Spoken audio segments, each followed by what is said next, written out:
Fillimisht në njën shtoni 250 gram biskota të bluara. Si për biskotave, shtojmë 120 gram gjalp të shkrirë, mund të përdorni edhe margarin, por nëse e bëni me gjalp, bëhet cheesecake-u shumë më i mirë. Tani përzije mirë që të sigurohemi që të gjitha biskotat do të lagen në gjalp. Merrni një tepsi numër 28. Poshtë tepsisë shtroni letër për pjekje, ndërsa të gjitha pjesët anësore të tepsisë duhet që t'i mbështjellni me foli alumini, sepse kjo cheesecake duhet që të pjeket. Vazhdojmë tani biskotat të shtojmë në tepsi.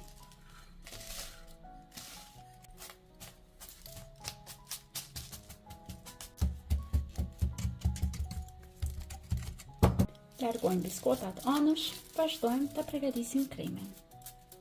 Tani për kremin e cheesecake-ut do kemi nevojë për krem djathi të freskët. Në total do kemi nevojë për 600 gram. Unë po përdor Philadelphia. Ju lutem, nëse përgatitni cheesecake me pjekje, asnjëherë mos e bëni me mascarpone. Shtojmë 180 gram sheqer.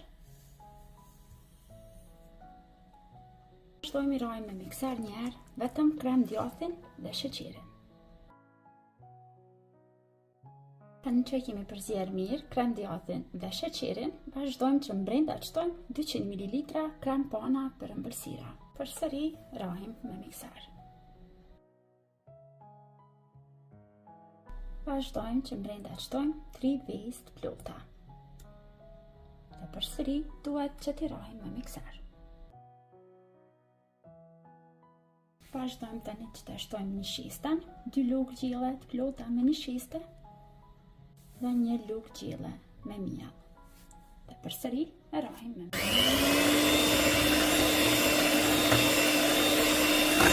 Tani masën e cheesecake-ut vazhdojmë që ta shtrojmë mbi biskotat. Dhe tani duhet që ta bëni kështu disa herë që cheesecake-u dal ajri i tepërt.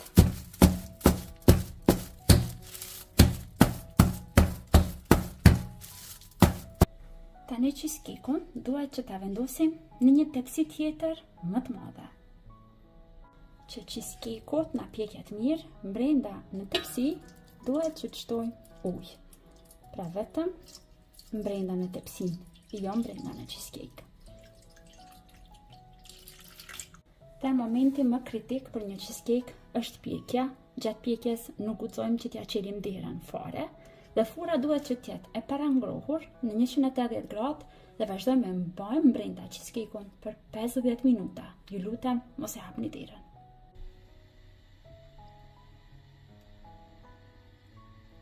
Fiks një orë cheesecake-u ishte në furrë, tani e kam larguar dhe do ta lë kështu të qëndrojë në tepsi edhe për 10-20 minuta tjera dhe do të vazhdojmë që në anën tjetër të përgatisim salcën, cilën do t'ja shtojmë përmbi cheesecake-ut.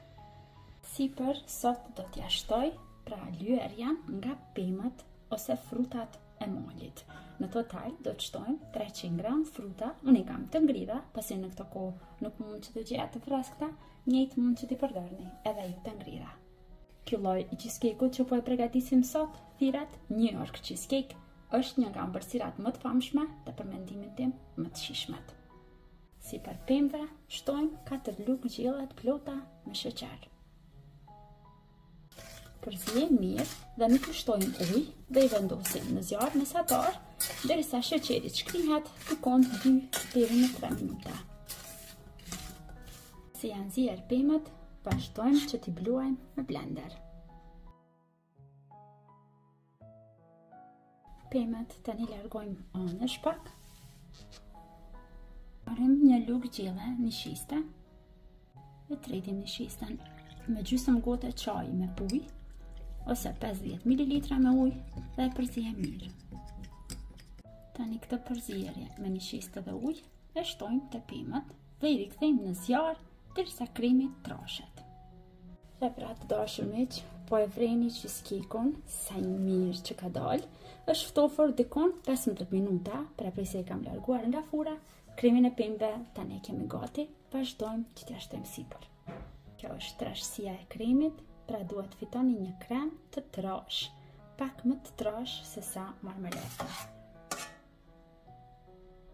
E mbulojmë tër cheesecake-un me kremin e përgatitur.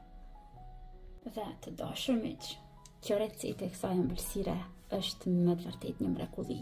Mirë po që ta konsumojmë ëmbëlsirën, duhet që ta lëmë për një kohë më gjatë në frigorifer. Unë zakonisht lejoj që të qëndrojë në frigorifer për 12 orë. Pra gjithmonë e përgatis mbrëmje që ditën e nesërme ta kemi të gatshme për ta konsumuar. Vazhdojmë tani në frigorifer dhe ditën e nesërme, si gjithmonë, do i tregoj nga afër se si ka dalë ëmbëlsira. Dhe kështu duket cheesecake-u, pasi ka pushuar 12 orë në frigorifer, dhe tani me e kam larguar nga tepsia dhe sipër e kam dekoruar edhe me disa pemë. Vazhdojmë tani që ta ndajmë një copë dhe ta shohim se si ka dalë nga brenda.